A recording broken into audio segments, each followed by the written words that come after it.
কথা বলে ফেললাম। এই কথাটা আসলে অনেক লং হয়ে যাচ্ছে, আর বেশি কথা বলবো না। এখন দেখুন, এক বেগুন দিয়ে ওটা রান্না করেছি, দেখেছেন, শাক, ডাল আর রোস্ট। এবার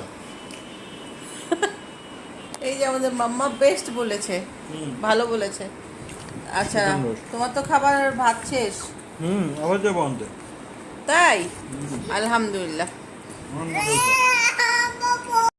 আসসালামু আলাইকুম, আশা করি সবাই অনেক ভালো আছেন। এই তো আমার মামুনি, সালাম দাও তো। হ্যাঁ হ্যাঁ, আসসালামু আলাইকুম বলছে। যাই হোক, তো সবাই কেমন আছেন? অনেক দিন পর আবার আমরা আসলাম। হ্যাঁ, আমার মামুনি ইউটিউবে শর্টস দেখতেছে। যাই হোক, তো অনেক দিন পর ডেলি ব্লগ নিয়ে আসলাম। অনেক ব্যস্ত ছিলাম। হ্যাঁ মা, ওরা দেখেছে দেখেছে, রেখে তো, হ্যাঁ হ্যাঁ। তো যাই হোক, তো আপনারা আমাদের সাথে থাকুন। আমরা আজকে সারাদিন কী করি সেটা আপনাদের সাথে শেয়ার করব ইনশাল্লাহ। বাইরে অনেক রোদ দেখাচ্ছি, কেমন লাগতেছে জানাবেন। আমাদের ইউটিউব চ্যানেলটা আলহামদুলিল্লাহ 2K হয়ে গিয়েছে, আশা করি ইনশাল্লাহ 2M হয়ে যাবে ইনশাল্লাহ। তো যাই হোক, আজকে খুব ভোরে সকাল থেকে ঘুম থেকে উঠেছিলাম। ওঠার পর আসলে এখনও ঘুম ঘুম ভাবটা যাচ্ছে না, এখন অলরেডি কিন্তু 12টা বাজতেছে। তো আমি যে আপনাদেরকে এখন দেখাচ্ছি বাইরে, এই যে দেখেন কি গরম বাইরে। বাইরে আসলে বোঝা যায়, আসলে এসির মধ্যে থাকলে বোঝা যায় না। তো এই তো দেখতে পাচ্ছেন অনেক রৌদ্র উঠেছে, এবং আলহামদুলিল্লাহ রোদ উঠলে ভালোই লাগে। বৃষ্টিতে যে অবস্থা, বন্যার মানুষদের কষ্ট যদি একটু হলেও কমে এখন। তো এই রাস্তাটা সবসময় জ্যাম থাকে, প্রায় জ্যাম থাকে। এখন দুপুরের দিকে দেখে কম জ্যাম দেখা যাচ্ছে। তো চলুন এখন রান্নাঘরে যাই, রান্না বান্না করা লাগবে। ঠিক আছে, চলুন।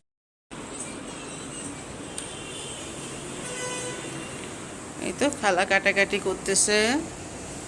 আজকে আপনাদের ভাই বাজার নিয়ে আসলো, যে চিকেন নিয়ে আসছে, মাছ, চিংড়ি, আর এটা হচ্ছে গরুর গোশত। এটা নামিয়েছি, এটা রান্না করব।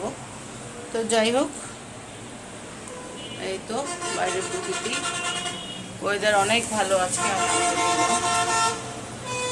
ঠিক আছে, সাথে থাকুন, দেখতে থাকুন।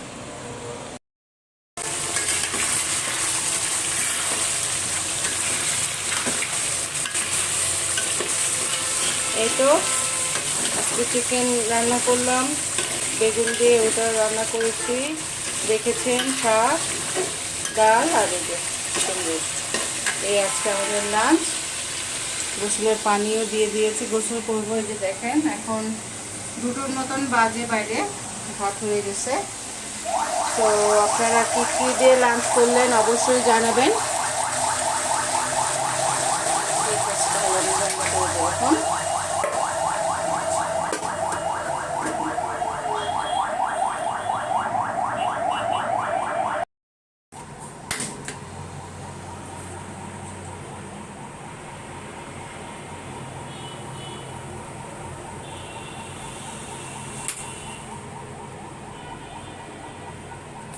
আপনাদের ভাই অফিসে, কিছু করার নাই, প্রচুর ব্যস্ত উনি এখন, ওনাকে আসলে পাওয়াই যাচ্ছে না।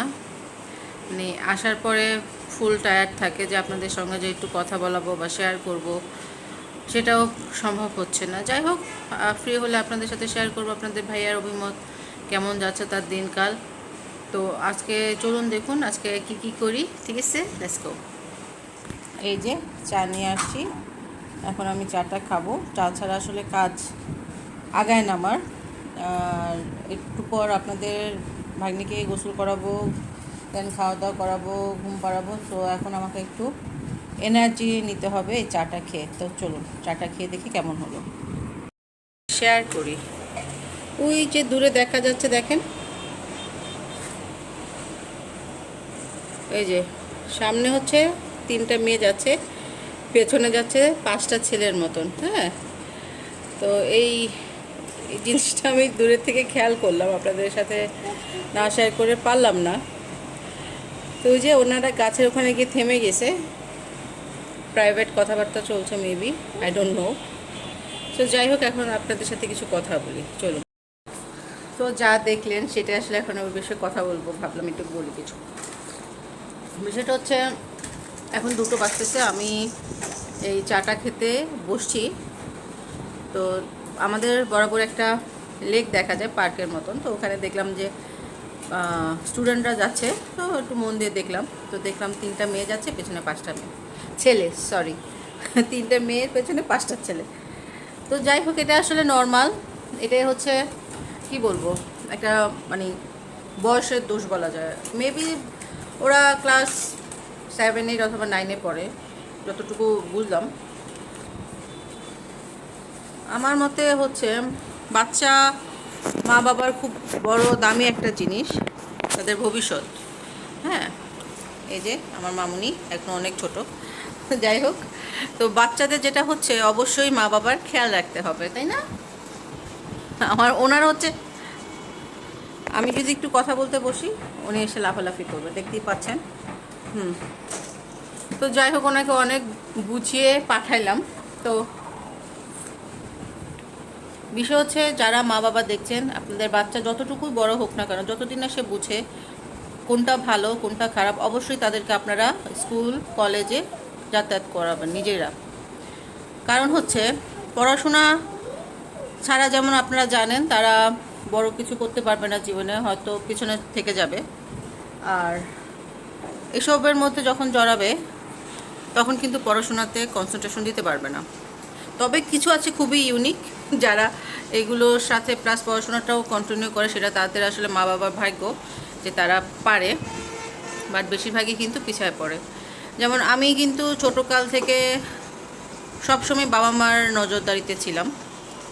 আমাকে আম্মু নিয়ে যেত, আবার বাবা দিয়ে যেত অফিসে যাওয়ার সময়। তো এভাবে আমি স্কুল পার করছি, কলেজ পার করছি। কলেজ ওঠার পর আমাকে ভ্যানে দেওয়া হয়, আপনারা জানেন ছোট একটা ভ্যানের মতন থাকে, ভ্যানে দেওয়া। কিন্তু ওখানে আমি তারপর একা একা কিন্তু যাতায়াত করছি।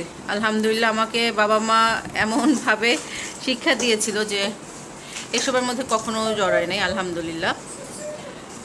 আমি নিজেও এখন অবাক হই যে কীভাবে সম্ভব, যে এখন আমি জানি না, আমি সবসময় এগুলোকে খুবই মানে অ্যাভয়েড করতাম। আলহামদুলিল্লাহ, আল্লাহ আমাকে রক্ষা করেছে। এবং আমি চাই অন্তত এখনকার যে বাচ্চা কাচ্চারা আছে তারা কিন্তু মানে অনেক কিছু বোঝে না, অনেক কিছু তারা অনেক আগে আগে পেয়ে গেছে, যেমন মোবাইল ফোন, দেন হচ্ছে ইউটিউব, ইন্টারনেট, সব কিছু। সো তারা এখন যেটা হচ্ছে, ওরা বিফলে যেতেই পারে। হ্যাঁ, এটা আসলে আমাদেরকেই কন্ট্রোল করে রাখতে হবে। আমি একটু বেশি কথা বলে ফেলতেছি, কারণ হচ্ছে অনেক কথা মনে পড়লো। আমার সাথে আমার ফ্রেন্ড ছিল, আমি নাম বলবো না।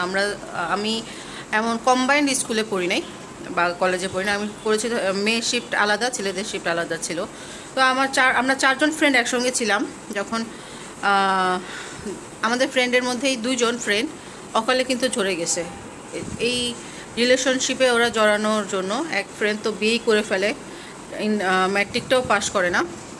তার যতটুকু শুনছি 2টা বেবি আছে, এবং এখন আফসোস করে সে যে কেন পড়াশোনাটা কন্টিনিউ করে নাই। দ্যাট মিনস মানে তার এখন লজ্জা লাগে এক কথায় যে বলতে, যে আমার আসলে আমি ম্যাট্রিকটা পাস করি না, আমার সন্তানেরা কিভাবে বলবো যে আমি ম্যাট্রিক ফেল। এটা কিন্তু খুবই লজ্জার বিষয়। আর আরেকটা ফ্রেন্ড ছিল, ও তো প্রথম জন তো ফ্যামিলিগতভাবে বিয়ে করে দেয়, কারণ ওর ফ্যামিলিতে এত প্রেশার ছিল না যে পড়াশোনা করা লাগবে, কিছু হওয়া লাগবে, এগুলো ছিল না। আরেকটা মেয়ে ছিল, ও খুবই মানে কি বলবো, একটা ভুল করে। সে হচ্ছে বাসা থেকে পালিয়ে যায়, পালিয়ে যেয়ে বিয়েও করে ফেলে, এবং পরে জানে যে ছেলেটা ড্রাগ অ্যাডিক্টেড জানে, এবং পরে আবার ফিরে আসে। সে অনেক কষ্টে অনার্স কমপ্লিট করে। অনার্স কমপ্লিট করার পর যতটুকু জানতে পারি, আবার সেই ছেলের সঙ্গে ও আবার বিয়ে করে। জানি না কী এরপর অবস্থা হয়েছে ওদের, আমি আসলে বলতে পারি না। যতটুকু আমার মনে আছে, আসলে অনার্স পর্যন্ত যখন পড়াশোনা করেছিলাম তখন ওদের সাথে আর কি কন্ট্যাক্ট ছিল। আমি জানি না তারা কি আমার ভিডিও দেখে কিনা, যদি দেখে থাকে অবশ্যই আমার সাথে কন্ট্যাক্ট করবি। আসলে তোদের নাম আমি বলছি না, আমি বলবো না কখনো, শুধুমাত্র দর্শকদের জানানোর জন্য যে সন্তানের প্রতি কতটুকু গুরুত্ব দেওয়া উচিত, পড়াশোনার প্রতি কতটুকু গুরুত্ব দেওয়া উচিত। আসলে পড়াশোনা শুধু মানে শিক্ষার বিষয় না। একটা মেয়ে বা একটা ছেলে যে পড়াশোনা করে চাকরি করবে বা এই করবে সেই করবে সেটা না, কিন্তু পড়াশোনাটা কিন্তু ইম্পর্টেন্ট, জীবনে চলার আপনার জ্ঞান বুদ্ধির জন্য দরকার। আপনি হয়তো পড়াশোনা করে সংসার করতে পারেন, তাতে কী হবে, আপনার সংসারের স্ট্যান্ডার্ডটা অন্যরকম হবে। যারা অন্যরকম ভাবে জীবন কাটাচ্ছে, যেমন তারা পড়াশোনা করেন, তারা যেভাবে আপনার সন্তান তাদের সন্তানকে বড় করবে, আপনি কিন্তু তার আরও বেটার বড় করতে পারবেন। সো আমি মনে করি পড়াশোনাটা খুবই ইম্পর্ট্যান্ট একটা বাচ্চার জন্য, একটা মানুষের জন্য। সর্বোপরি বেঁচে থাকার জন্য অন্তত আপনাকে যে নিডটা আছে সেটা অবশ্যই পূরণ করা উচিত। আর যারা যারা ছোট স্টুডেন্ট আছো, যারা আমার ব্লগটা দেখো, তাদেরকে আমি বলবো প্লিজ প্লিজ আপনার বাবা মার কথা শুনবা। আপনাদের বাবা মা কিন্তু অনেক কষ্ট করে আপনাদেরকে বড় করে, হ্যাঁ, শুধু সেটা না, তাদের ছাড়া কিন্তু আপনাদের কোনো অস্তিত্বই ছিল না, রাইট? আপনারা যারা বাবা মার কাছে বড় হচ্ছেন, আপনারা লাকি যে আপনারা আপনাদের বাবা মার কাছে বড় হচ্ছেন। অনেক বাচ্চা কাচ্চা আছে সেই সুযোগটাও পায় না, অথবা অনেক বাচ্চা কাচ্চা আছে যে পড়াশোনা করারও সুযোগটা পায় না। টাকা পয়সার জন্য হোক, যে কোনো ক্রাইসিসে হোক, এটাও কিন্তু অনেক বাচ্চা কাচ্চাই করতেছে। সো আপনারা লাকি যে আপনারা পড়াশোনা করতে পারতেছেন, আপনার বাবা মা সেটা প্রোভাইড করতে পারে। অবশ্যই তাদের কথা শুনবেন। আর অবশ্যই যদি আপনার কাউকে ভালো লাগে, আসলে একটা স্বাভাবিক বয়সের আগে ভালো লাগাটা ওটা ভালো লাগা না, কিন্তু তারপর যদি আপনাদের কারো ভালো লাগে, সেটা নিয়ে অবশ্যই আপনাদের বাবা মার সাথে কন্ট্যাক্ট করবেন। তারা যদি মনে করে যে না আপনাদের পছন্দ ভালো, তাহলে সেই অবস্থায় কী করা যায় তারা বেটার বুঝবে। তো আজকে অনেক কথা বলে ফেললাম, এই কথাটা আসলে অনেক লং হয়ে যাচ্ছে, আর বেশি কথা বলবো না। এখন দেখুন, এখনও কিন্তু তারা ওই গাছের পেছনেই আছে, আপনাদেরকে দেখাই। আমার চা খাওয়া শেষ অলরেডি, তারপর ওখানেই আছে, দেখুন ওই যে দেখা যাচ্ছে, ওই যে দেখেন, ওই যে ওনারা কিন্তু ওই আড়ালে কি সবাই মিলে গল্প করছে, ফ্রেন্ডরা মিলে গল্প করতেছে, maybe, I don't know, friend থাকতেই পারে। তবে আসলে একটা ছেলে মেয়ে ফ্রেন্ড হওয়ার থেকে একটা মেয়ে মেয়ে বেশি বেটার ফ্রেন্ড হয়। কারণ একটা ছেলের সাথে আপনি শপিং করতে যেতে পারবেন, আপনার ছেলে বন্ধুর সাথে কিন্তু আপনি শপিং করতে যেতে পারবেন না, কিন্তু একটা মেয়ের সাথে একটা মেয়ে ভালোভাবে শপিং করতে পারবে, মন খুলে কথা বলতে পারবে। আমি মনে করি ফ্রেন্ডশিপের মতোই হওয়া উচিত। অবশ্যই সবাই কেয়ারফুল থাকবেন। চলে আসছে, এখন খাওয়া খাচ্ছে, এই তো চিকেন খাচ্ছে পরে। Best roast ever. এই যে আমাদের মাম্মা বেস্ট বলেছে, ভালো বলেছে। আচ্ছা, Chicken roast। তোমার তো খাবার ভাত শেষ? আবার যাবো আনতে। তাই? আলহামদুলিল্লাহ। ওরে কান্না করতেছে। আচ্ছা, এই যে না তোমার ঠিক আছে, তাহলে দর্শকদের উদ্দেশ্যে কিছু বলেন।